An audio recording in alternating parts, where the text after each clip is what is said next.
Troisième numéro, il y a Libre Débat, la Congo Média Libre 13 télévision Kinshasa Brazzaville, mais aussi Mokili Mobimba. Merci pour la fidélité na bino, na ba programme na biso, pe bozawana toujours pour la Kolanda, c'est grand débat. Il y a analyse et actualité na RDCP na monde na lingala courant parler à wana Kinshasa na capitale, il y a République démocratique du Congo. Tozana Sengo et Koeba été Boza au rendez-vous. Breaking news pour Nalelo. D'abord, c'est triste souvenir. Ils allaient justement une année après. Joseph Boukar Kasonga Chilunde, président, il y a UNPC, Union nationale de la presse du Congo, image nae Yangowana, à Tika Kibiso, ça fait une année, fraîchement, à Outer Kozala, reconduit na poste naye, et il y a président, il y a UNPC, Kokamba journaliste, pratiquement, il y a RDC, na congrès, il y a Mwanda, et voilà que, Zouaki Penzaton Mingite, un mois après, Kasonga Chilunde, à Tika Kibiso, et Lelo, il y a un programme où ils ont prévu, Longona famille, UNPC, Bakokende Pona Pierre Tombal, et Sika Akundamaki, P. Metz, ils ont prévu na Notre-Dame Fatima, na Gombe, et Sika Bako rendre hommage pour le président, il y a UNPC Kasonga Chilunde, c'est vrai, après Liwanaye, vice-président Kitana Kina Yende a continué mandat Kino Nasuka Gabi Kupa Yende Azako assuré fonction ana Kino Nasuka ya mandat pe élection et Koya Lisuko Kosalema Kesonam repose en paix. Assemblée provinciale ya Kinshasa élu ya Lingwala Mike Mukebai Koso à Bengami na parquet à Gombe lobby jeudi na 11h. Mike Mukebai raison et yébanité mais avocat général à Bengi magistrat à l'objet à Koye Bisaï ba raison il y a invitation wana sur place tango Aroko Makuna lobby mais déjà entourage à Mukebai bazako soupçonné gouverneur il y avait le Kinshasa ba lobby à la Moussi Lisusu antécédent aux Ezalaki entre yé gouverneur na Mike Mukeba boyebi que na juillet au outi koleka awa longola ki ba immunité ya Mike Mukeba en tant que député provincial il y a Kinshasa et Ngobila pe ba collaborateur na Misusu dont directeur de cabinet pe chargé de communication ba funda ki Mike Mukeba pour imputation dommageable à l'autorité est-ce que zaka ka dossier wana to ezali ka Misusu et koyeba na lobby na 11h tango Hugues Michel Mike Mukeba député provincial à Kokomana parquet, pe bakoye bisaye de quoi il s'agit exactement. Lobby attentat et Salemi na Uganda, na Kampala précisément, na capitale.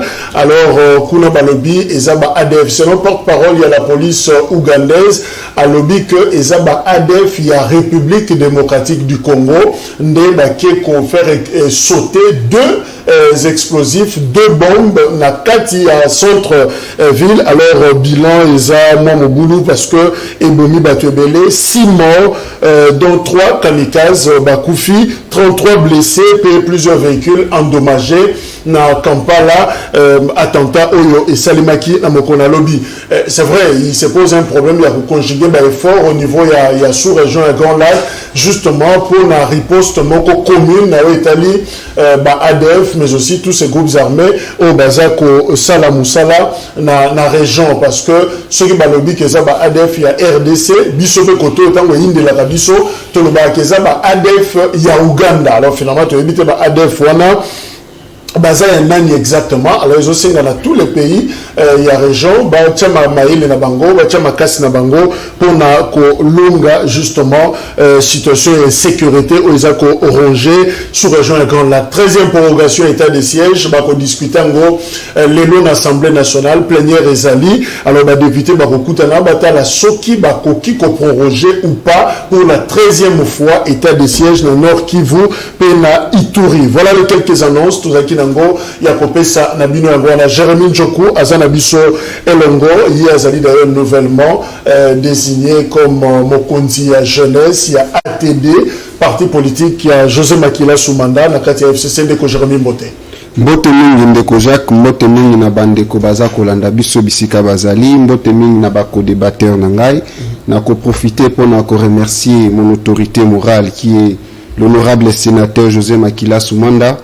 Et puis, toujours Azana soins médicaux et puis na représentant légal nae notre secrétaire général honorable député national Alpha Benza communément appelé Molobeli ya bana kungu pour la confiance oyo bapesi ngai ya kopesa ngai charge monene ya kokamba jeunesse ya grand parti qui est l'ATD, Alliance des travaillistes congolais pour le développement, aux alliés dirigés par l'honorable sénateur José Makila Soumanda. Merci mingi et puis merci encore la confiance oyo ba jeune nyonso ya ATD basalingai pour la kondimangai comme président na bango. Merci. Félicitations. Merci beaucoup. Patrick Makangaza na biso longo yaze AFDC ndeko Patrick Mbote.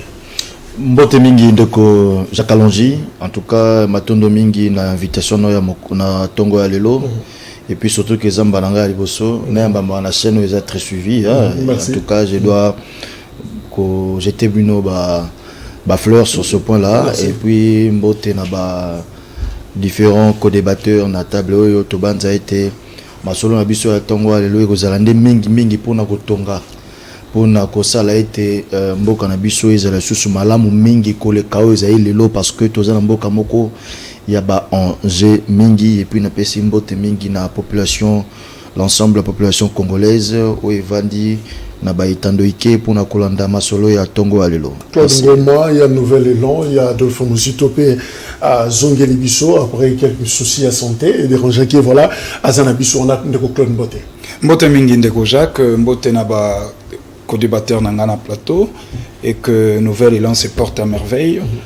L'autorité morale Adolphe Mozito, l'initiateur du parti Nouvel Élan, se porte également très bien. Et je profite aussi de votre micro de dire un coucou au secrétaire général Blanchard Mongomba, 5 étoiles. Voilà. Mathieu Takizala Zapena Bisso, il y a un entrepreneur, chef d'entreprise, Ndeko Takizala Mbote. Mbote Ndeko Jacques, moi, mon combo Pessara Bisso na tongo na plateau, il y a les gravités parce que sur le tali. Pour Congo et Tambola, ils ont des bisous, matiti thème de ça et Congo et Tambola. Je crois que nous avons l'autre projet à loi de finances, nous avons précédé au T. Et on a d'abord battu belé, d'abord il y a mon nini. Pour loi de finances, nous avons le budget ou le budget. Nous avons le nini, est-ce que les lois a vu des défis pour le pays démocratique du Congo et l'Ango? Est-ce que tu as la analyse sur le budget? Donc moi, je me un peu avancer dans le côté parce que le secteur privé aussi, alors que les recettes dans le secteur privé, rapport Mboka et Téléma. Donc je crois que tout côté anglais. Le Premier ministre Azaki, l'Assemblée nationale, a présenté budget, il y a République démocratique du Congo pour l'exercice 2022, chiffre 10 milliards de dollars américains, voilà, chiffre APC par rapport au budget 2022, accroissement est allé à 43,9%, recettes extérieures 2,8 milliards de dollars. Alors finalement, na katia budget, on a répartition des discussions, Mikolo Oyo, 38% il y a budget, on a sur les 10 milliards. Et le fonctionnement des institutions, 3% la défense, 6% la sécurité, 0,27% la emploi, 0,22% la jeunesse, 0,00% la chômage pratiquement, agriculture ajoute 3%, santé 10%, PST, enseignement primaire, secondaire et technique, ajoute 13%. Et d'ailleurs, ministre Tony Mwaba Alaki, enseignant,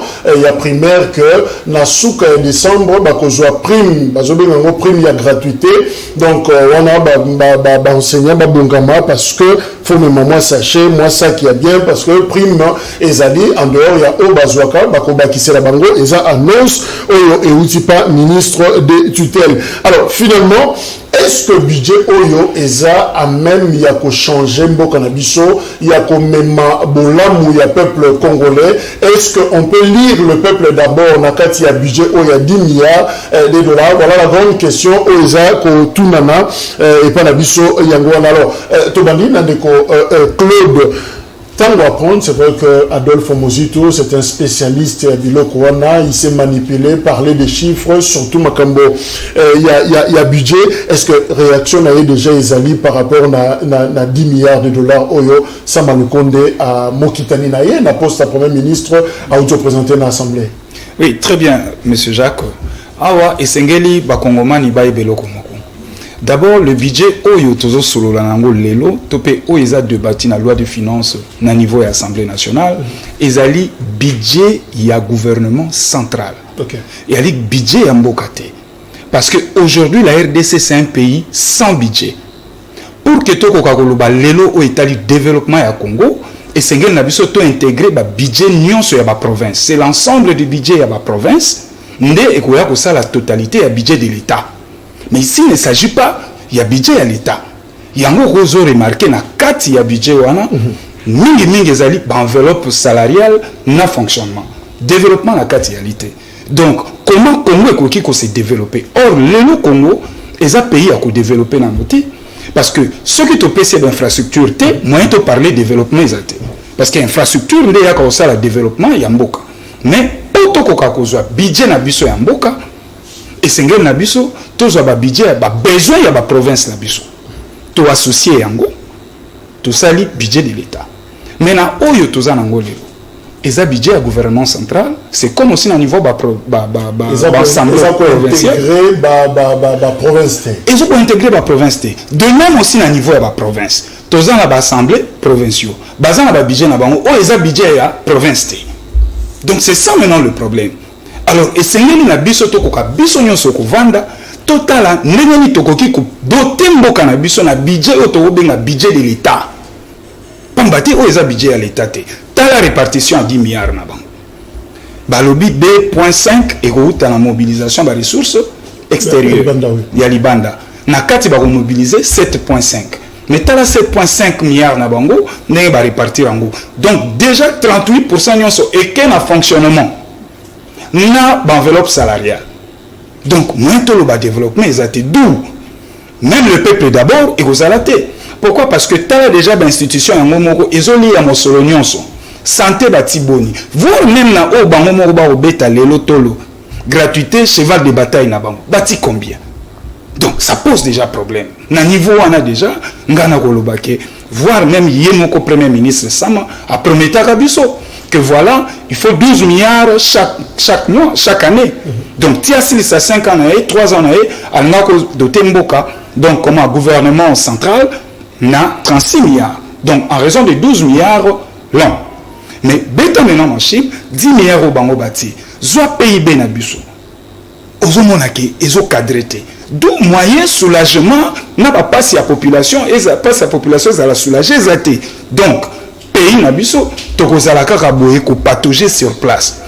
Piste ya ko bimisa mboka na biso na kati ya marasme otozanango et aller à ce que tout intégré ba besoin il y a ba province na biso to rien ba solution. Alors donc Patrick Makanga, je rappelle que professeur Jacques Joly a dit que notre part du budget avoisine 0,7% na Italie PIB par rapport à Rwanda. S'il faut comparer na Rwanda a 2% na PIB na ye.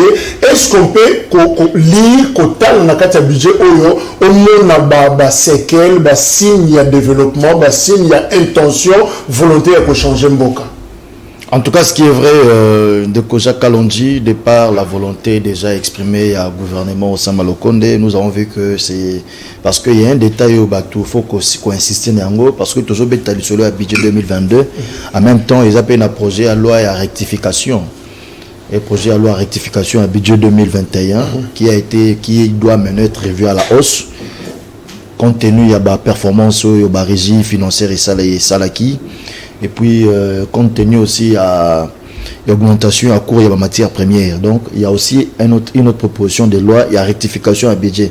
Je pense qu'on doit aller vers 8 milliards pour 2021. Or, avant, ça avoisinait plus ou moins 5,5 milliards pour 2021. Mais il y a eu maintenant rectification par rapport aux performances réalisées par des régies financières. Entre autres, on doit aussi saluer les efforts. Il y a IGF qui a fait qu'aujourd'hui, on peut, dans l'histoire de notre pays, pour la première fois, depuis que nous avons ces systèmes de budget, donc à l'Ouamoko et Kotina Kati Assemblée nationale, pour nous faire une rectification, revoir à la hausse budget à l'État. Parce que pour la plupart des cas, rectification et Kotaka, pour réajuster le budget vers la baisse. Donc, mobilisation des recettes et salaires par rapport à la dépense, il faut budget équitable. Parce que par rapport aux dépenses, parce que budget tant que budget ils allaient ensemble à la recette na ba dépenses il y a des budgets ceux qui bossent la recette il y a aussi la recette à malam ou salimité ba dépenses paye colandaté donc et aussi on doit rectifier budget Alors na culture ya mboka na biso maintenant que pour la plupart des cas tu demandais que le canaba rectification mingi pona ko ça là que ba recette qui bien mobilisé il fallait ko réajuster budget donc diminuer budget vers la baisse donc ko quitter budget. Alors maintenant na histoire mboka na biso cette fois-ci maintenant ba recette et l'équipe normalement ba dépenses qui prévues de ces années ba matisa ba dépenses pour na budget et comment ils ont vraiment fait ils ont effectif pour la 2000 exercice on a rectification pour la 2021 alors pour la 2022 alors pour la 2022 ce qui est vrai cher Kalonji je vais vous dire et puis je m'adresse aussi aux co-débatteurs ainsi qu'à l'ensemble de la population avant Naté Hollande Bisso la Union sacrée nous allons toujours insister sur le fait que on doit rester derrière l'intérêt du peuple. Parce que le combat au mené actuellement, c'est pour que le peuple ait un centre. Quand on parle de mettre la population en centre et action en gouvernement, on voit beaucoup plus les structures sociales. Vous voyez, il y a l'enseignement, nous avons l'électricité, accès à l'eau, électricité, santé, tout ces temps d'histoire beaucoup plus, c'est les secteurs qui posent problème na kati ya mboka na biso. Mais la répartition, en tout cas, permettez-moi de les dire tout haut, le gouvernement et surtout l'ECOFIN va revoir dépenses à l'institution. Mais pourquoi à chaque fois, l'institution en mboka il y aura toujours la part des lions à budget? C'est ça qui pose problème. Est-ce que contradiction exactement malobanayon de Patrick Kolobika Union sacrée, ça dit binonde beaucoup on disait bino boza kokamba mboka mais tant on a répartition bino moko bomi pesi 38%, il y a biso fonctionnement, il y a ba institution. Alors est-ce que je me il y a une contradiction pendant que bozo penser dans la structure sociale, bozo penser dans bolamo, il y a peuple on s'étape quand même 38%. Donc Jacques photo ba bosolo et puis to ba makamudenge ezali ben institution zakate ben institution ezali kakao eza tenu par union secrétaire parce qu'il y a aussi l'appareil judiciaire. Union secrétaire, bien sûr, où ils sont tenus par des politiciens issus de l'union secrétaire. Et on a dit que non. En tout cas, le COFIN, face à la Moussala, pour ne pas revoir. J'ai déjà vu certains cadres de l'union sacrée, même dans 4 hémicycles, étaient prêts même, comme au point que il y a divisé le salaire, il y a voire même donc, pour dire que je ne vois pas pourquoi nous allons travailler, pourquoi on doit donner tant d'efforts, pourquoi on doit donner tant d'efforts à aider aider la population si et seulement si na budget ils ont reflété pas le go, surtout que tous en problème il y a gratuité. Ça j'ai dit sans mâcher mes mots, tous en problème il y a gratuité ils ont posé problème, mais jusqu'à présent la répartition, l'enseignement ils en a 13%. Là il y a un peu, c'est un peu ambigu sur ce point en tout cas. Parce que si je vois le 13% là avoisine plus ou moins 1 milliard virgule quelque chose. Or, nous n'oublions pas aussi le fait que non, tu veux recevoir déjà aide, il y a sur la gratuité de la part de la partenaire Banque mondiale. Donc, on doit un peu revoir. Alors, Ndeko Jérémy, toujours la même question, est-ce que ça sent l'odeur, il y a développement, qu'il y a une volonté, Moutomoka le budget en fait, et sa vision politique, mais chiffrée. Donc, quel est le chiffre? Est-ce que tant que le chiffre, on sent qu'il y a vraiment une volonté, il y a gouvernance actuelle, bongo la makambo na mboka na biso. Ngape makolinga ndeko Jacques na rectifier muke parce que bandeko bazui libaku ya kolanda biso sengeli ba comprendre que lorsqu'on parle d'un budget les alliés montant moko fixité au déjà gouvernement à mettre en place. Donc il faut ba congomani ba comprendre, c'est-à-dire qu'on est en train de supposer si on peut arriver à ces montants là. Déjà premier déficit et deuxième déficit on peut remarquer à ndeko Jacques ils a komuta na niveau à partir ya ba dépassement il y a un montant alloué dans certains ministères et même à la présidence. Donc dépassement. Donc à chaque fois le ministère et la présidence a toujours comme ça dépassement, il y a un compte alloué à niveau na bango. Et ce qui fait aussi défaut à ce que tu arrivé dans un stade il y a développement. Troisièmement, de konanga le baki Claude concernant makambo tali ya ba province. Vous savez monsieur Jacques, Toza Nambuka Oyo et Zako Salamwa Mouké passe. Vous savez, aujourd'hui chez moi, depuis l'année 2021, Bazako voté budgété, il y a province de l'Équateur. l'Équateur. Assemblée provinciale à l'Équateur, il fallait pas voter budget na bango il y a 2021. C'est ce que je suis en train de dire, jusqu'à preuve du contraire. Mais imaginez-vous, population équatorienne, bah, qu'on vivre en Dengeni. Aujourd'hui, notre problème, ils ont le Canada, na Kassa, il est là, na Toro, bande qu'on a biso, bah, jeune, bah, eu courage, et à côté, les mapons, à pousser la nouvelle Assemblée nationale, qui, bah, continuer à procéder, na bango, il y a construire, il y a construction, il y a, centre hydroélectrique de Katendi. Ce sont des choses qui fournissent quand même développement en Mboka. Mais au côté la mine bande qu'on a biso bazal le pouvoir bazal s'occuper na ngote. Bango bazal beaucoup plus les makamonos, ils sont à l'extérieur. Oh, peuple les lois à vivre passe. Bambo nyoso ya ba voyage. Vous imaginez ba pays le ba Nigeria, ba Angola, ba tout ça. Le président peut faire 2 fois l'an pour voyager. Mais ici chez nous parler, le président effectue plus de 100 voyages. Donc vous imaginez que Baza peut se rendre compte et puis pour chiter. Mais là, on comprend déjà de Konabiso, Mboka, que j'ai beaucoup d'estime, le président Aïe de l'IDPS. Assis a présenté déjà bilan négatif Yandeko Félix Tshisekedi. Alobi Ango, tout haut. Alobi Ango, tout dans la chaîne de bataille, il y a 2 choses. Paix à l'est et puis la gratuité. Ce qui te l'engue en côté, c'est qu'on va échouer. Mais aujourd'hui, regardons de Kojak. Où est la gratuité au Bazako Ganga? Gratuité, faillite. Grave. Aujourd'hui, même un problème à Est. Aujourd'hui, tout ça, le Babis Sozana qui chasse de Kojak. À tout moment, toujours, on l'appelle. Parce qu'aujourd'hui, ATD, c'est un parti national. Tout ça planté dans le niveau à Sud Kivu, Nord Kivu. Mais ça chauffe là-bas. Biso tout va à Kishasa. Bachem, ils ont le Belate. RTL, ça ne va même pas. Qu'est-ce qui se passe au juste? Qu'est-ce qui se passe? Si tu parles si développement sur quoi? Tandis que Bango Moko Bazaba premier groupement, égocentriste, les institutions. Merci. Si tu parles de développement. Alors justement, Ndeko Takizala Yosa, entrepreneur.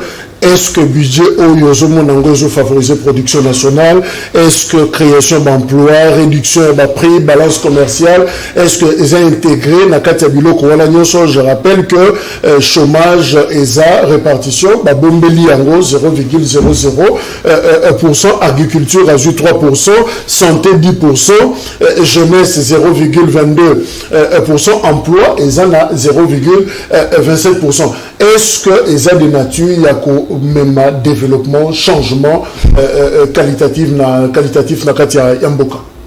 Normalement, budget à 2022, nous devons tenir compte de des paradoxes.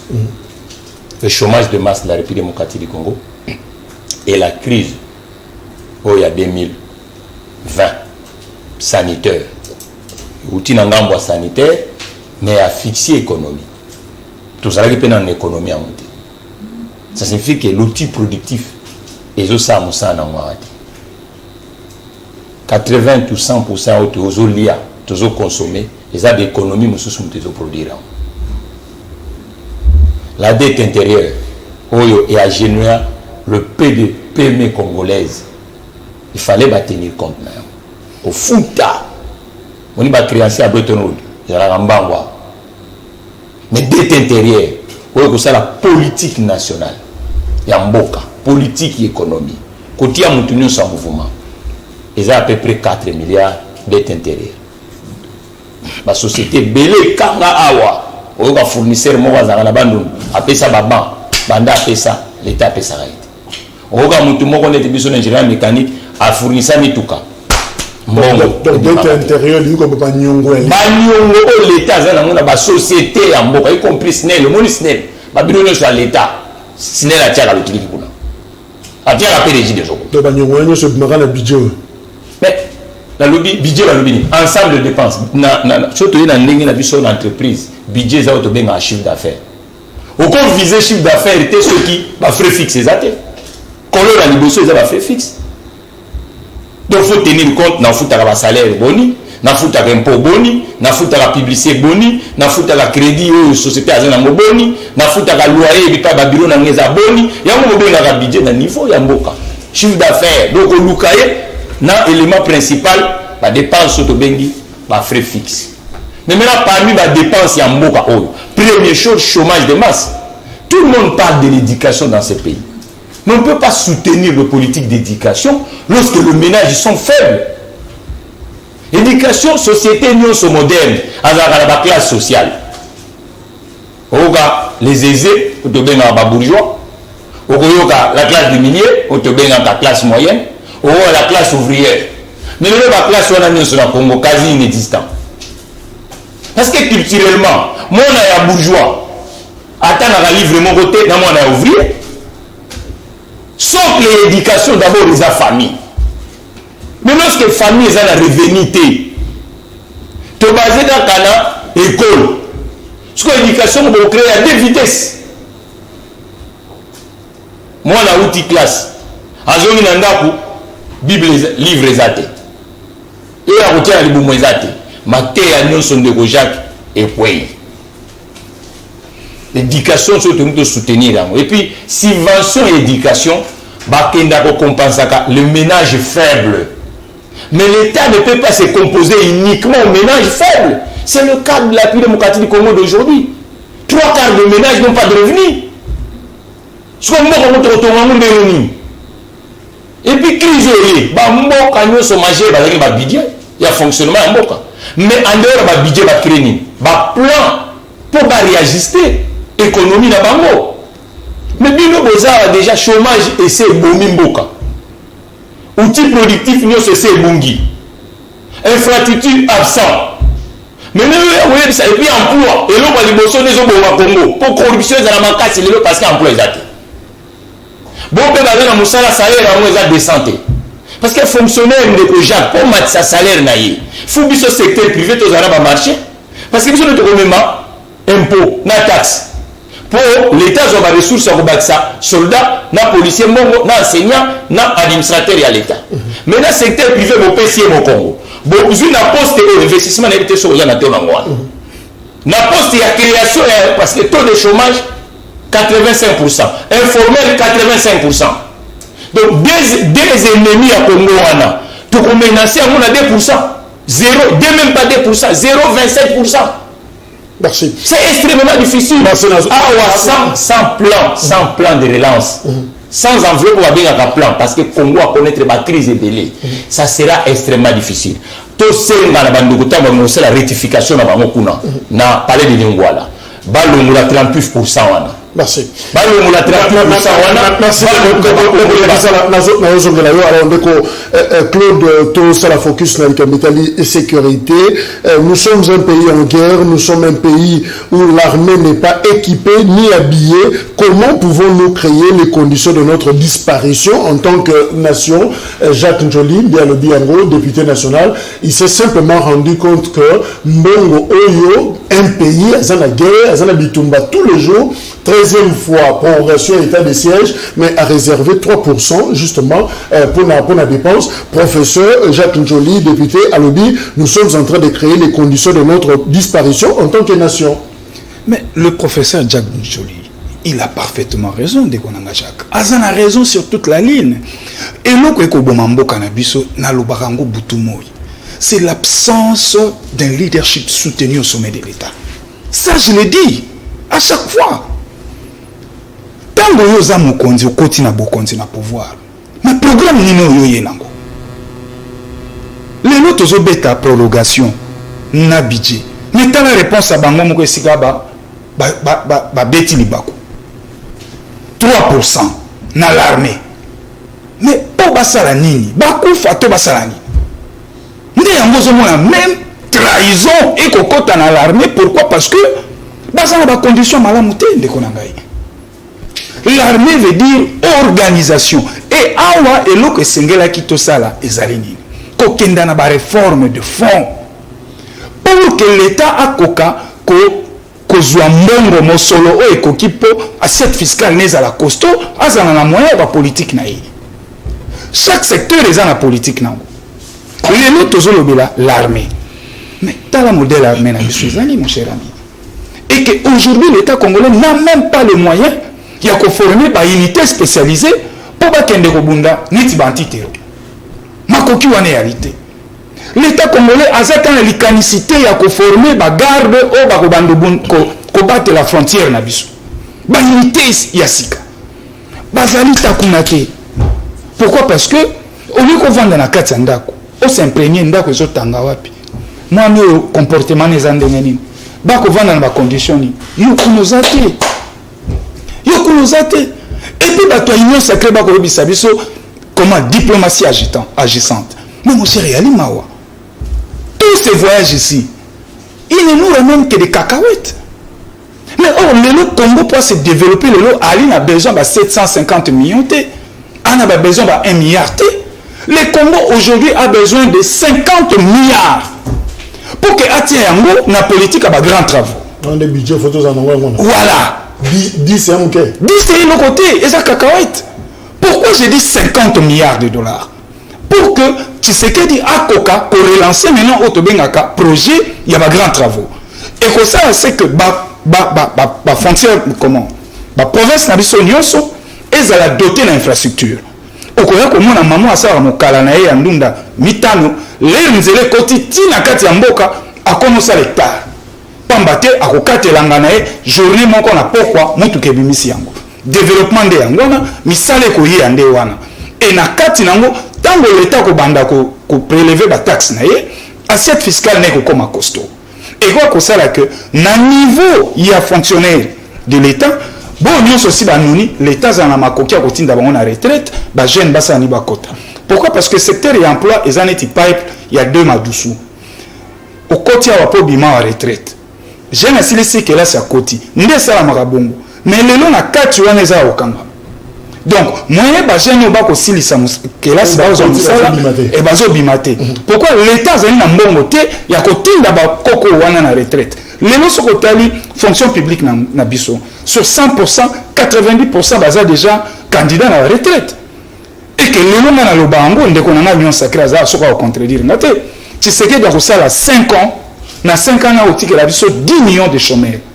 Pourquoi? Parce que chaque année ba université union se voit que la biso 2 millions.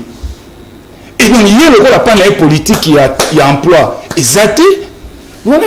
Et puis on a souligné le Komoro ya Sukande Kojak. Dans l'agriculture et locaux, c'est insignifiant. Mais rapport à PNID, les autres ils savent que 3%. 3%. Mais rapport à PNID, il y a PAM. Les autres ils savent que RDC Azali, pays à Liboso, comme il a besoin d'alimentation. Même si la ville Batangi, et dans le rapport à lobby, 43% est à Libana. Il souffrir de la malnutrition. Programme et qu'est-ce que je dis? Rapport Ali, il y a juillet 2021 et octobre. Tala pam dengasal. Est-ce que la nyonso wana où est le peuple d'abord? Na cité ya mukuse ya kolobake. O nyonso bande ko na biso nyonso sacré ba pesaki comme défi, lelo ba faillir. Ils doivent présenter des excuses et à la lumière même rendre l'établier démissionner. Donc M. Sama doit démissionner. Mbeko Patrick Makanga Ozana Union Sacrée, mais finalement c'est quoi la priorité? Et pas Nabino, en tout cas la priorité des priorités. Bolobi que état de siège, ça parmi ma cartouche, Makasi, il y a mandat Oyo, gratuité de l'enseignement, mais tout ce qui est sécurité. Comment ce qui est sécurité, c'est la priorité des priorités pour Nabino, mais finalement vous réservez 3%, 6%, peut-être ou 4% pour la sécurité. Ce que ça dit, ça va 7, 6, 9, 10. Alors, est-ce que Bino Moko Boza conscient, il y a un loco Bozo Luka? Et l'autre c'est priorité pour Nabino, mais vous payez en gros 3%, mais salaire il y a batou et 38%. Et je rappelle d'ailleurs, honorable Nadine Mangabou, élu en Boujimai, à Téléméli, 5 millions de dollars au baloué pour la scène, ça y est, il y a le dit, Babo Marak et l'autre en gros, 5 millions, et c'est belé. Est-ce que vous, n'a pas payé sur les 5 millions, n'a pas payé sur un gros soda, qu'est-ce qui est prioritaire finalement? Cher Jacques Kalonji, ce qui est vrai, nous devons retenir une chose. Il y a que Monina Mboka et dirige Makanando Tote. Ce qui Bozu, je suis à Mboka. Et puis quand je parle comme ça, Nazoloba en tant qu'un ancien membre de la FCC, AFDC, autour de l'institution ensemble, on peut perdre. Nous avons eu à diriger à côté du PPRD. On a eu à faire ce qu'on pouvait faire. Et que la population nous a sanctionnés. Et quand nos amis du PPRD n'ont pas voulu écouter, c'est ce qui a fait même que nous puissions claquer la porte. Parce qu'apparemment, on voulait donner l'impression comme si nous n'avons pas encore appris de nos erreurs. Et puis aujourd'hui, nous sommes à l'Union Sacrée. Permettez-moi de vous dire que dans notre pays, le plus grand problème au Tozalango, et c'est un problème très sérieux, il y a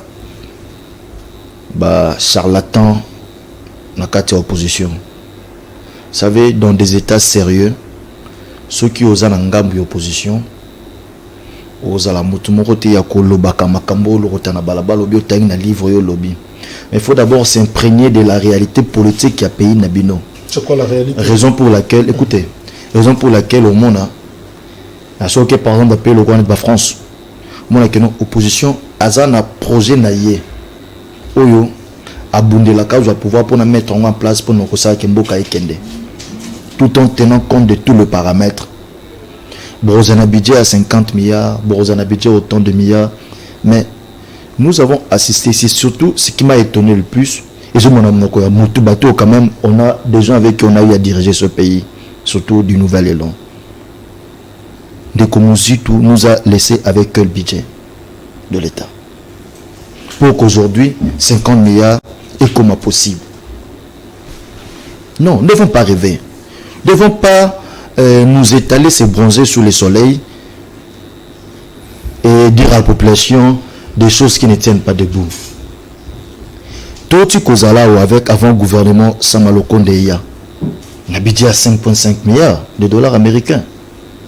Mais aujourd'hui, avec des efforts, il y a IGF au Koutounanu, il lui reste encore beaucoup à faire parce que Bissou Touza Baïto Ndimelaete, na Ekolo Congo, Touza na possibilité, il y a qu'à gagner plus que ce que Oizo Kota, au barrage financier Oizo Kotissa.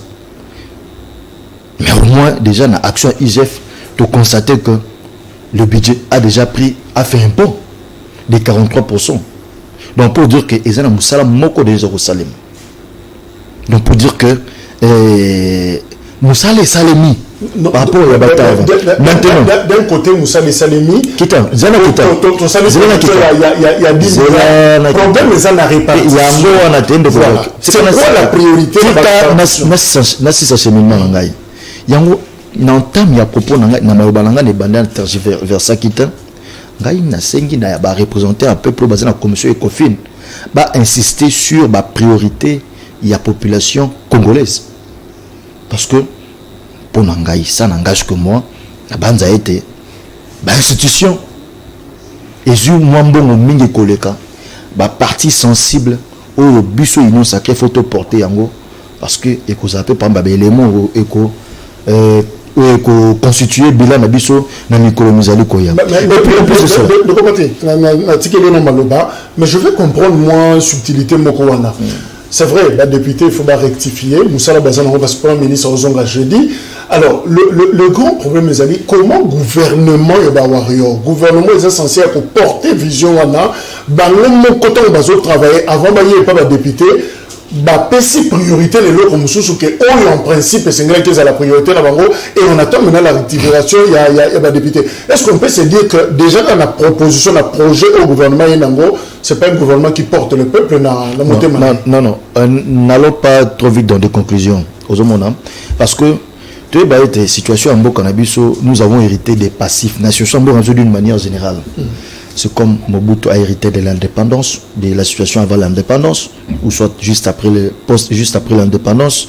C'est comme Nani Kabila Père a hérité de la situation de Mobutu, de la même façon que Kabila Fils a hérité de la situation de Mobutu et de son défunt père, et de la même situation que l'actuel chef de l'État a hérité maintenant de tous ces systèmes du cumul. Donc pour dire que nous devons nous compléter dans ce pays. Et les réformes, Namboka Oyo, et ça les Makanakati, il y a Assemblée nationale, c'est pas dans des plateaux de télé où on amène des réformes. Mais en gros, si le gouvernement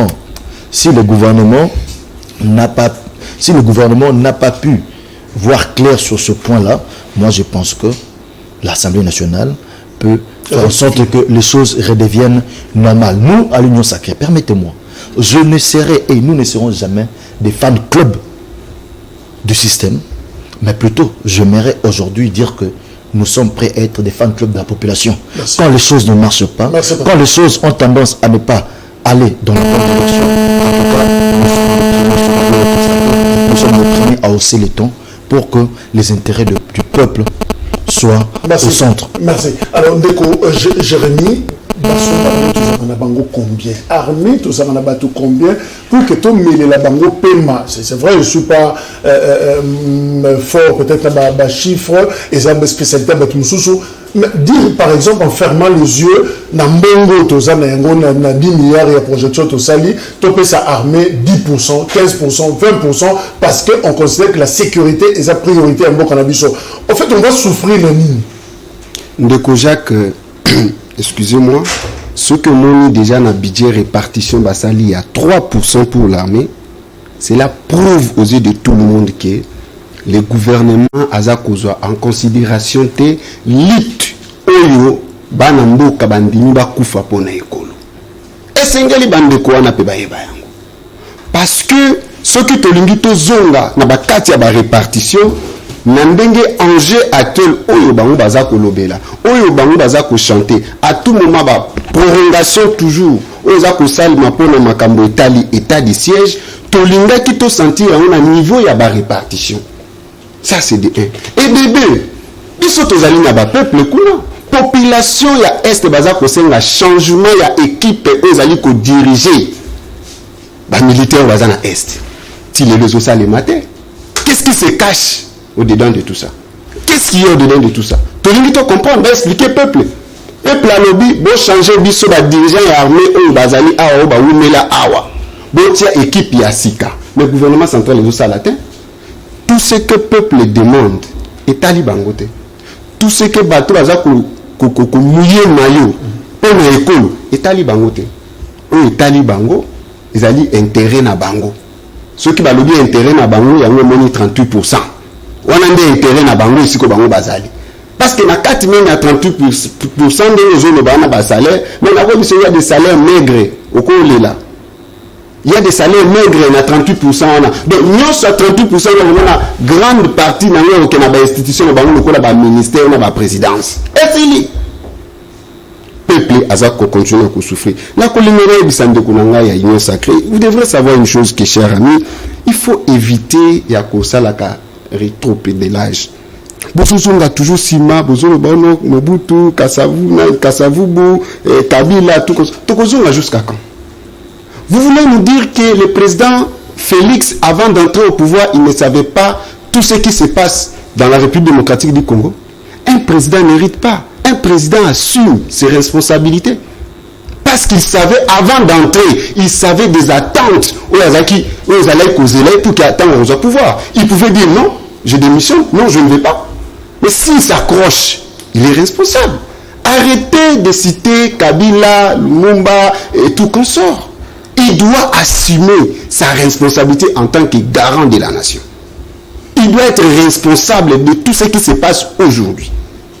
Beaucoup de illusion que penser que non, Kabila, il a laissé autant, 50 ans. Non. Il savait tout ça. Mais c'est ce qu'il ne sort pas de l'ordinaire. Il a été fils d'un grand opposant. Et pas n'importe quel opposant, qui à tout moment actualisé la information, fiable en plus. Donc, M. Tshisekedi savait qu'au Congo, être président de la République, ce n'est pas facile. Mais c'est Jacques Zelan a su que ça. Il y a petites et moyennes entreprises. Ils allaient passer dans le cas où. Tout ce qui est le développement d'indemnité, taxes, ils ont certains mots en désordre, impôts, désordre. Tout ce qui est le développement d'indemnité. Dernièrement, on a eu un message à Petit Nanga Mokoboy, Azana juste dans mon maison, on a eu kaka maïna ju. Bato impôt ba ko harceler, il faut ba kanga. Il faut azwa kaka numéro ya impôt. Chaque jour je vends au environnement, si c'est économie, ce qui nie. À tout moment, mais tout a coquille investir dans mboka na condition ni. Quand on est à le gouvernement. Même politique, il y a que ça là, on va bien créer les millionnaires congolais. Exacté. Politique on est alité. Toujours souffrir les lois dans la banque privée. Il y a dette, il y a crédit. Ils ont plus élevé, plus que le monde entier. Personne n'en parle. Réseau de communication, personne n'en parle. au tika qui crédit au pas et qui les autres comme on va pas ces arabes, mais à l'époque c'était ça le cas. Qui parlait? Ce sont des petites choses où le gouvernement a négligé. Et puis, nangana chité encore dans le bakino, même à Kambara, on a bakimbangu na makambo ya ram. Ram oyo za ko la peuple congolais, peuple baza ko boyango, soki balingi to soutenir bango pour la gratuité, bazwa courage ya koloba clair que tous ali incapable. Tout y peuple bosunga. Et puis, n'a pas ça qui mécanisme, excusez, mais c'est Jacques, n'a pas ça qui stratégique, ce qui bolingi peuple a sunga, peuple a comme moi un citoyen congolais, mais avec des mesures normales. C'est-à-dire que beaucoup de $4, mais vous pouvez éliminer 5 unités, 10 unités, jusqu'à ce que je vais totaliser $3. Donc c'est du vol et avec politique où tous vivre les noms, tous s'attendre à un développement. Merci Jérémy. Alors, Carbone Béni, activiste à droit de l'homme à lobby, notre peuple n'a pas besoin d'un budget qui va renforcer les poches des politiciens pour la bataille électorale de 2023. Nous avons besoin d'un budget qui renforce les poches de l'armée pour la bataille contre les ennemis dans l'est du pays, signé Carbone Béni. Alors, Ndeko Takizala, en fait, c'est vrai aux entrepreneurs, mais tout le Bélanan, il y a armée, et l'on connaît les rendre impossible prise en charge et armée na biso. Comment les cambouis armés, ils auront toujours une difficulté pour appeler son bongo et sengeli. Est-ce que repère ça sonne bongo mingi et comme c'est mutu makasi et robert misaye, toi une fois ça fait le bongo moko en voilà, au fait les problèmes à quel niveau finalement? Bon, beaucoup industrie exacte, beaucoup entreprises à la valoriser et tout charapé dans le type de défense. Sauf que en Nigeria, en mi-temps, les industriels ont fabriqué des voitures blindées pour l'armée. L'armée a la fort dans le monde pour participer aux outils productifs. Ça signifie que l'entreprise peut accompagner l'armée. Donc, tellement de des répartitions. L'armée a 0,27% emploi. L'accompagnement est emploi. Et ça fleuve nous n'aime on aime ce que tambour qui ça on aime ba congolais belé l'emploi ba congolais belé même ba no sa université so aujourd'hui caméra micro que tout na ba on aime ba idi amuti na maluku na limité so aza na licence na limité so antenne na ngweza awa na lingwala na limité so antenne na ngweza ali OK na bandundu na limité so ba village pe mo antenne ya on aime aza au polité pour emploi on aime fois là visible pour aider à Kotala à accompagner na employeur na territoire na demandeur d'emploi. Bon juste qu'on a parti on a bloqué 0,27%.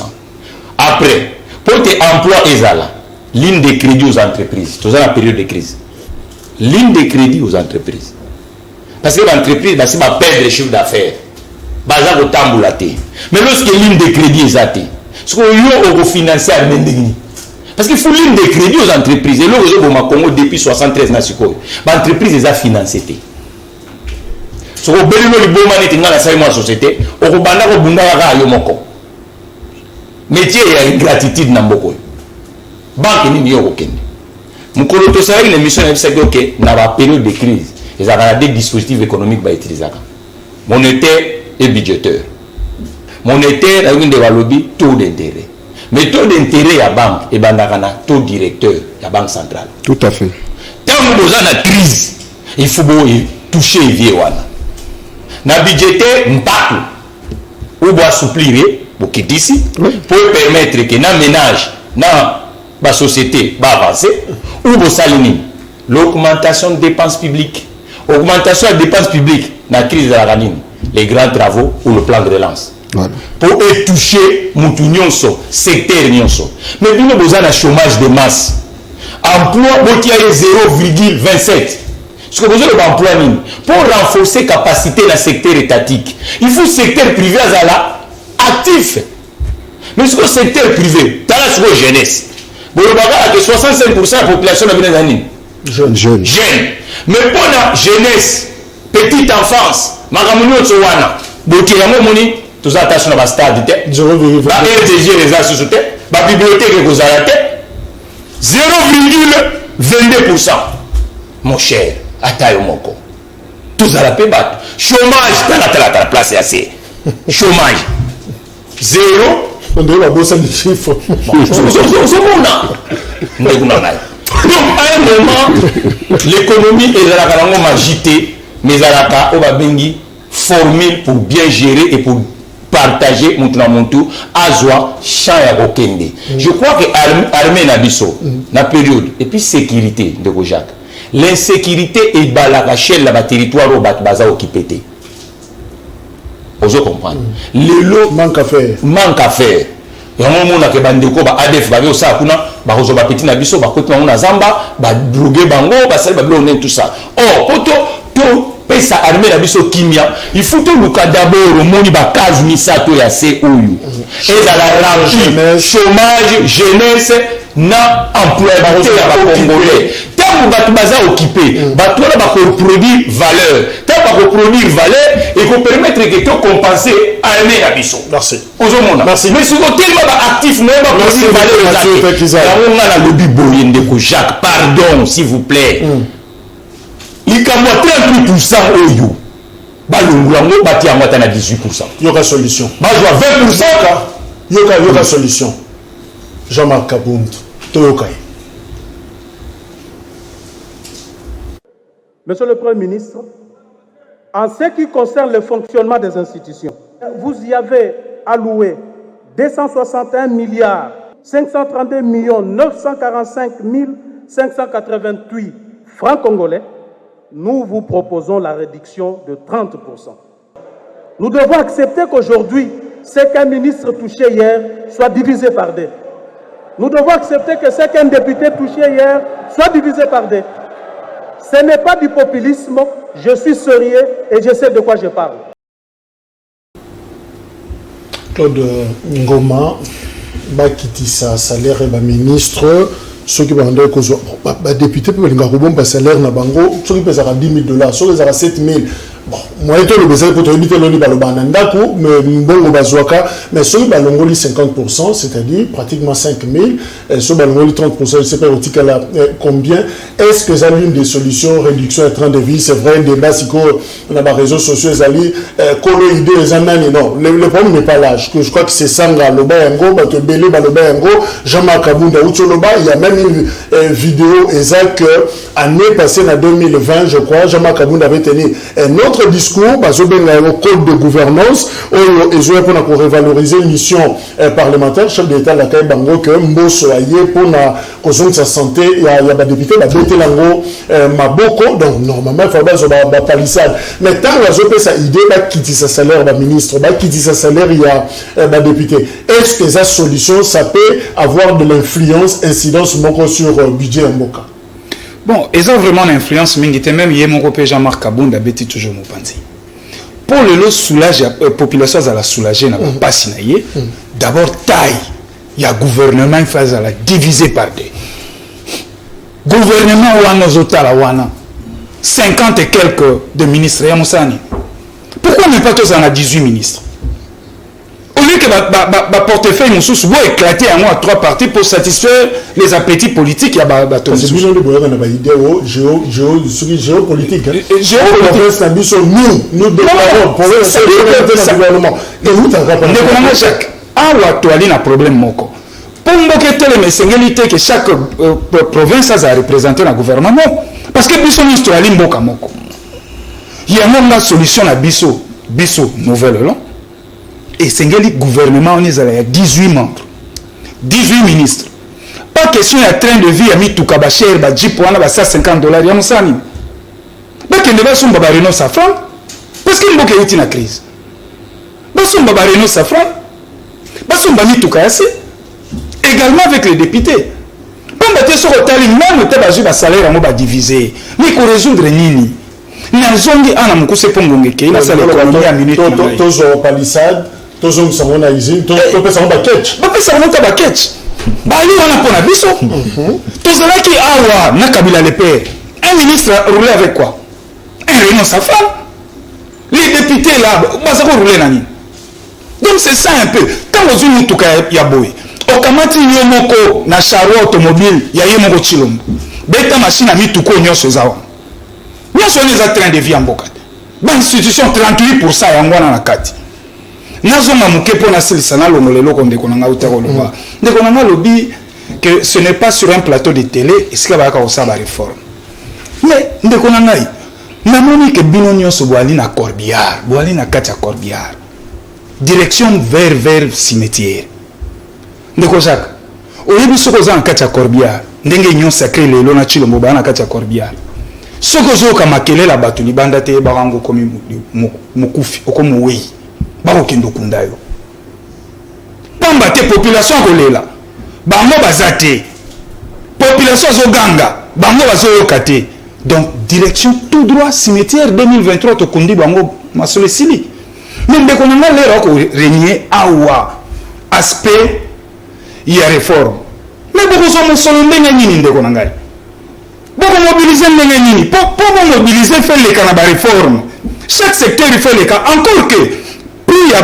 mabanga ya talo na biso emati kuire mati mais talo le budget et puis ndeto yebeli bango na exécution à budget bakokoka ko réaliser 10 milliards te bakosuka vers 6.5 milliards pourquoi parce que yazo beta tolo awa tala modèle la politique to na bango ako betela IGF maboko IGF te sala ke pifo ya l'été kola IGF te ekoleka na ba réforme nde na ba réforme wana ko sala ke ba régime na biso bakoka ko sala musala ndenge sengeli mpifo mata mais tongo bo betela IGF maboko moi je m'étonne Patrick makana tozoke na suka est-ce que réduction train de vie en fait solution ko côté la wapi en même temps ba réduire train de vie à l'institution en même temps ba promettre bango code de gouvernance a dit ko revaloriser musala na bango est-ce qu'il faut qu'on contraigne bango na sacrifice finalement pour que changement côté la Congo faut ba député ba nyoko en tout cas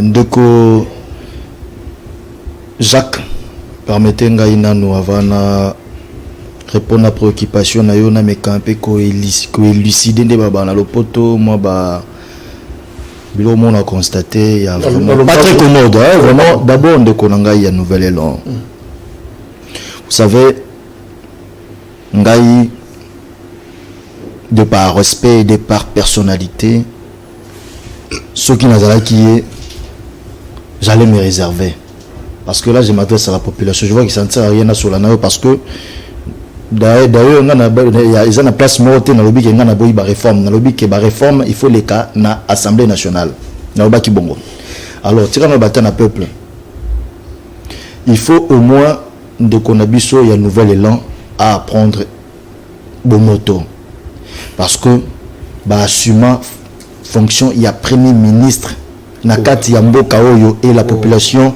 souffrait toujours que la population congolaise est bandit le loté l'on est toujours consistant pour na koluka ndenge ni trouver la solution mais bango bazala du soir le président n'hérite pas est-ce que je peux parler c'est tout est-ce que moi je peux parler mais non pensons la population voilà en plus Bahati a géré ici qu'est-ce qu'il a fait oui parce que vous citez Moussiko Bahati a géré ici qu'est-ce qu'il a fait vous devez peut-être vous présenter des excuses face à la population ensuite on a Bahati qui la Bominga assis sa photo jouer la temps oui donc bon chrono tala chrono donc ndeko bazalaki ba premier ministre wa baboka j'ai fait ça la terre batika budget na mboka oyo to na ebité to komara même pas 6 milliards banda ko tia budget fantaisiste oh là là kadio original aujourd'hui ngai na kamwe parce que biso tozaki na bango na pouvoir à l'époque FDCP le président du Sénat plutôt à l'époque azalaki pe membre du gouvernement oyo ndeko Adolphe Muzito azalaki premier ministre mais ko ka makambo azolo ba lelo ya lokwa neti mokili échanger lokwa neti longo na Congo to comme mboka msusu en tout cas atika ko pesa ba leçon aza censé akoyeba ce qui se passe dans quatre institutions maintenant lelo aye na populisme oubliant que IGF zana sisana ndeko oubliant que IGF na époque na bande kangamaki et pour moi IGF kangamaki yango le IGF bimi ba c'est pas IGF parce que le lo bambon za ko za réuni de deux pour ndeko ngai le jeune ya ATD ndeko José Makila ngai lo na okamwa eloko ya liboso eza d'abord que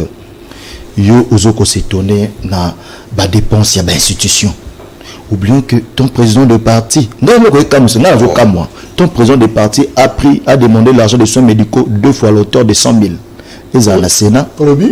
Président est parti. Basso Médico a été aux États-Unis. À 5 mbongo à hauteur de $100,000 2 fois. Ils ont la à Sénat, ils ont la Onatra. 2 fois, mais 2 fois. À 5 mbongo na bisika mi balé. Azalakana ni président d'administration il y a ex-Onatra. Ajiba mbongo bisika mi balé. Ozomona. Ça n'a mis naturellement de côté. Donc quitter les sous de con.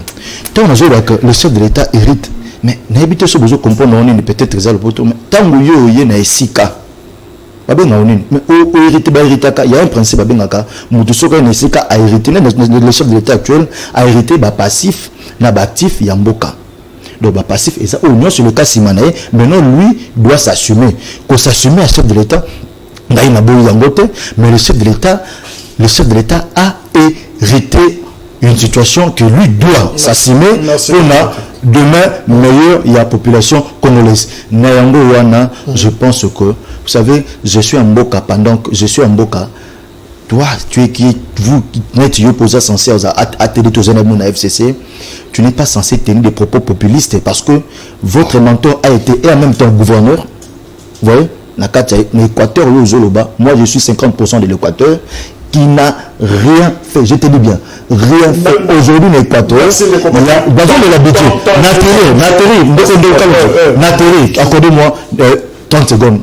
Nous, l'Équateur, tout le monde est mon frère, quittons Andele, pour quitter populisme. C'est pas parce que aux autres n'a pas fait donc ça raconter des choses pour attirer la sympathie de la population pour nous ça va mettre bêtise.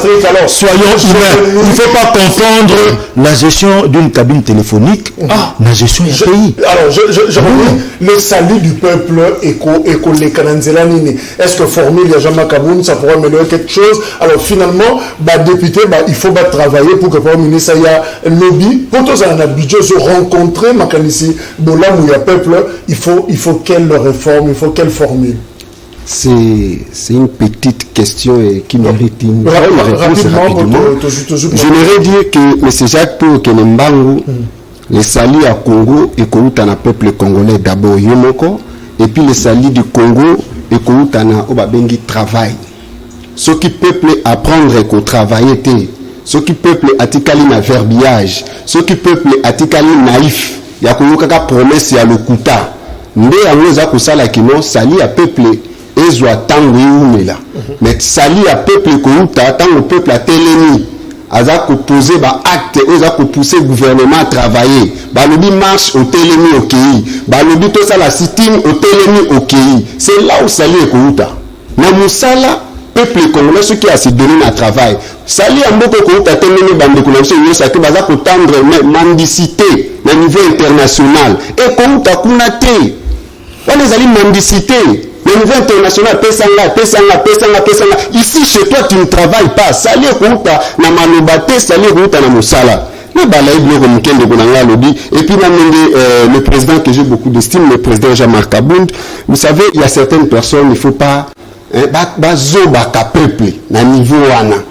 parce que ndeko na biso jamais kabunda zali sika labo ezali baza kolamba budget ya mboka oyo akiti na peshwa on ezali ba stratégie politique alingi azwa ampleur wana milatisa yango mais peuple ezali zobate peuple yebi ke bimunde bozali kozedo proposition na ye yeke za la louable so ka sala ki yango na kati yo sacré baza na ba ministre baza na premier ministre proposition wana ye na public pourquoi je ne trouve pas l'importance. Évidemment, je n'ai jamais cité. Juvenal Moulondo, un autre député, Aza, presque pas d'accord. Na l'icanition, c'est vrai, ma réaction, c'est belé. Non, c'est déplorable. La proposition n'a pas réunion sacrée. Hier, Aza, réunion sacrée, a aidé sa premier ministre, à son ministre, bâti à Yango, et il est là sans problème. Donc, on est le populisme. Et puis, Ndekojak n'a causé, on a dit ça, mon cher ami, apprenez à lire. Là, je vous l'ai dit clairement, apprenez à lire. Tant aux autres, par exemple, que non, Makila a présenté 2 places. Makila, il est le président du conseil d'administration de l'ex-Onatra. Makila, c'est un sénateur. Ce n'est pas du vol. c'est un droit. Écoutez, je n'ai pas écoutez, je peux t'enseigner maintenant. Oui, écoutez, c'est un droit. Écoutez, je ne vais pas parler de former des choses. Je ne vais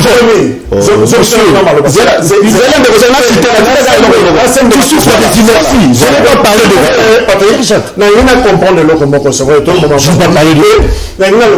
José Makila a volé. Non, vrai, pas faux. José Makila Zumbongo malade moko. Hôpital moko. À Zolia Mbongo, Sénat et la Onatra. C'est-à-dire, on a pris exemple. Si le Sénat paye $10 pour la maladie, on a pas mis $10 pour la maladie. La maladie, on a $20 pour la voyager. Mais je dépense, c'est faux. D'abord, c'est faux. Voilà. On a voulu expliquer au peuple, c'est faux. Ils allaient lobbying. Il y a un homme politique, il y a un message, verbiage. Ça, la grand travailleur. Il va terminer l'image. Parce que je sais que je suis bien même. L'image qui circulé avant la suspension. Clairement. Le problème, ça c'est un travail, un vieux sage. Est-ce qu'on prend un atra, ils allaient, ils ont croire. Ils allaient que bon doté on atra, n'a pas matériel, yasika, et ils allaient la concurrence, n'a pas port, et puis bon, bato batikana na retraite bo bimisa bango boko tsaba jeune ndé ko permettre à ce que mata et puis ce que dali moto lokola nga makila ndé naza ko bloquer que na tete fais-moi partir donc allez bisi bango clair et puis la besoin na bisa ndeko que na bi un droit on ne discute pas sur un droit ça c'est une faiblesse pour le peuple. Il ne faut pas qu'on cause à peuple. Le droit reste le droit. Et puis, dans le ballon de la gouverneur, la majorité présidentielle. Mon frère, je te le dis, que tu n'étais pas dans ce pays, mais qu'il a été gouverneur dans le compte de l'MLC. Écoutez, je t'apprends maintenant. Non, je t'apprends, mais il a été gouverneur dans le compte de l'MLC. Non, majorité présidentielle à l'époque. Makila a eu le temps de travail de Kabila, juste après mandat. Une transition, on va passer du nom de l'eau. Président de la République Félix Tshisekedi, il faut le respecter. Il faudrait le respecter. La fois prochaine, je vais vous aider. Le jeune doit beaucoup. Alors, les jeunes doivent beaucoup. Les entrepreneurs, que faut-il faire pour que finalement, tu booster le développement dans le Canabiso, dans les chiffres Mais est-ce qu'on a un plateau des gens de ça les a guettés? Je pense que ceux qui nous regardent à la maison ont besoin aussi qu'il faut respecter Bango. Vraiment. Il faut tout respecter Bango, tout éviter, en fait, tout comme on a baïbou, c'est pas bon. Tout ça, responsable, tout y est pour tout payer Sambano, Mbanoana et ton Mboka. Les lots, Mboka et là, moto socialement. Qu'est-ce qui doit se passer? D'abord, le Kibili. Na territoire au battu de na chômage et ça il y a un poste d'abord et à Mabé. Il faut le bannir dans ce pays. Motumoko à la fois ministre à la fois député, c'est pas normal ça. Et ça en sens parce qu'il y a beaucoup de Congolais au Bako à s'y mettre ma poste là mais basé dans le chômage. Qui dit un vrai politicien a fait éviter à cause de la déroule. Ça c'est pas bon. Problème les alliés. L'essentiel toujours traité en moté. L'essentiel, c'est quoi? Mettre des Congolais en mouvement. Mais vous ne pouvez pas mettre les Congolais en mouvement lorsque l'entreprise n'est pas au centre. Mais l'entreprise au centre, il faut le financer, il faut payer ma contrat. Il faut aussi la vraie décentralisation économique à Congo. Parce que les loups, pourquoi tous les ministères, le secrétariat général, ils ont la ville avec ça? Même la ville avec ça, nous sommes pourquoi ils ont la Kalina. Pourquoi les loups, même la chaise sociale, il y a des grandes entreprises, nous sommes à Congo, ils ont la ville avec ça. Ah non, il y a un problème. On va à l'hémicycle pour traiter un vrai problème. Banda to bandi criso. Mon colonie yoki commission, ils sont dans le Sénat, ils sont dans le Parlement, on va bien le chef d'entreprise. Il y a bord, il y a privé, non, il y a bord, il y a l'État. Va auditionner Bango. Qu'est-ce qui ne va pas? Parce que c'est le joueur dans le terrain. Bango ne va pas connaître ma difficulté. Mais rien. Ils ont des guettia, qu'on a sa ministre politique. Ministre politique, ils allaient qu'on s'est projeté, qu'on paie sa solution dans le pays. Pour que tout s'en sortir, de Jacques na plateau, nous l'avons toujours, sans plan de relance, sans ligne de crédit dans l'entreprise, sans que l'endettement public la chose faible, et sans que nous quittions ça nombreux. Comment on peut créer un pays? Réciter Zaraga va foutre son poste nominatif. C'est pas normal. Merci. Les créateurs de Zaliwana. Merci de spécial PC contrat pas. Merci de Claude. Mais de Patrick, merci Jérémy. Merci également Nabino. Je crois que le débat sur budget 2022 et ça va continuer parce que le Premier ministre a posé l'Assemblée nationale pour solo la liste de députés pour répondre justement à la préoccupation de Bango. On suit de près débat et après de rejoindre la liste de plateau Oyo pour en discuter jusqu'à ce que to zoa ba compromis ya malamu pour le peuple congolais. To kutani lobi pour la 4e numéro 18h21h rediffusion. Au revoir.